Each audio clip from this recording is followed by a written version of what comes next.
Well, teams are currently battling it out on the court for the title of 2019 GIO Wheelchair Rugby National Champions. Yeah, this is a wonderful sport. It's tough competition, and we're joined by Chris Ney, General Manager of Wheelchair Rugby Australia, and Jenni Cole, Disability Sports Australia Chief Executive Officer. Welcome to the both of you. And I'll start with you, Chris, because we're halfway through a game at the moment, and we've been running a day. So it goes Friday, Saturday, Sunday, doesn't it?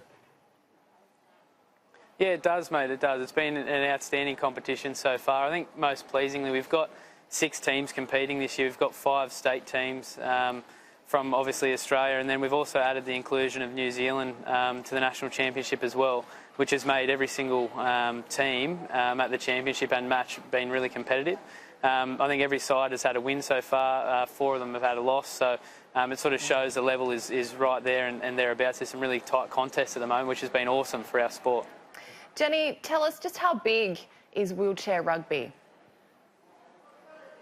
Wheelchair rugby is probably one of the most recognised Paralympic sports out there. Australia, of course, is #1 in the world and Paralympic champions from Rio. So it's a big sport, it's a Paralympic sport. It's one Australia does really well at. It's something that we've been involved with for 30 years in Australia. So we've been part of wheelchair rugby since its inception and since it first became an international sport. So it's big, but I think what's even bigger is those hits out there. I don't know if anyone's seen this game, and you'll see it when it comes back on in the background, but it's a big game in all ways. It's a big personality game, it's a big hitting game, it's fierce, and yeah, it's growing. Oh, it's tough. It has been labelled murder ball in the past. We were talking off air before about a story I did with Cam Carr many years ago. He's since retired, but a wonderful personality, a wonderful player, and his dad was a former State of Origin player, Norm Carr, for Queensland. Look, it's a sport like all sports that needs sponsorship, and thankfully GIO has come on board, because where government funding stops, you need corporate money, don't you? Because benevolence will only ever get you so far. Yeah, and look, certainly in Australia, wheelchair rugby is funded at a high performance level through Australia's Winning Edge, but there's no government funding for all of the other parts of the pathway, so sponsorship is incredibly important. GIO came on board 4 or 5 years ago now as the naming rights sponsor for the Nationals, because they saw this amazing sport and these amazing athletes playing in small venues out the back of nowhere, and they really wanted to see this sport showcased to the country and promote the sport as the excellent, amazing sport it is. So having GIO on board for the last few years has been absolutely critical for the development of the sport, and for us to be able to put on an event in venues like this and to be able to show these athletes on the stage they deserve. Chris, tell us, you have a new partnership with Rugby Australia. Yeah, we do, and I guess that's some of the lateral thinking we've sort of gone after in terms of how we can best leverage the sport as well. Rugby Australia has been very active in their community space of late, and it's been a big KPI, I suppose, of theirs to really extend their rugby family to all formats of the game, and that included wheelchair rugby for them. So we've been having some really positive discussion with Rugby Australia. A lot of the benefit that's associated with that partnership is really tangible and quite beneficial to us as well. So they do a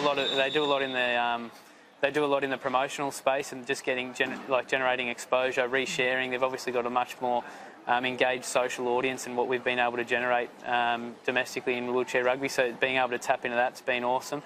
But also now sort of starting to open up channels and conversations around the high performance areas of the sport that they might be able to assist in, just in terms of referee courses and shared learnings there, coaching courses and shared learnings and things like that there as well. So the partnership with them has been amazing so far, and it's really solidified over the last 6 months, and a bit of exciting time ahead with that as well.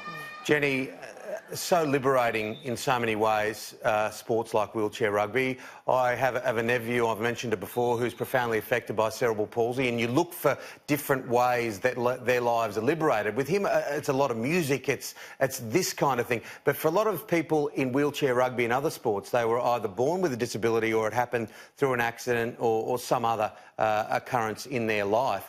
The way that they can grow, the way that they can thrive, achieve and thrive. Look, I think for someone that's got a disability, sport is more than just sport. I first got involved about 30 years ago when we took a bunch of guys from the spinal unit out to wheelchair basketball, and I just watched the light go on in their eyes to say, oh, I can actually do this stuff. I can go out and I can drive and I can play sport and I can be with my mates and I can be engaged in something. And so sport is a massive part of someone's life if they've got a disability. We know that Australians with a disability are among the least active in Australia. So for us as Disability Sports Australia, being able to get people active into sport, playing with their mates, out there achieving, it's so important for health, for social, even going back to work. You're more likely to return to work if you're playing sport. So it's a massive, massive thing. And, you know, on top of that, I mean, it's a great thing to watch these amazing athletes. With or without a disability, they are just extraordinary athletes, yeah.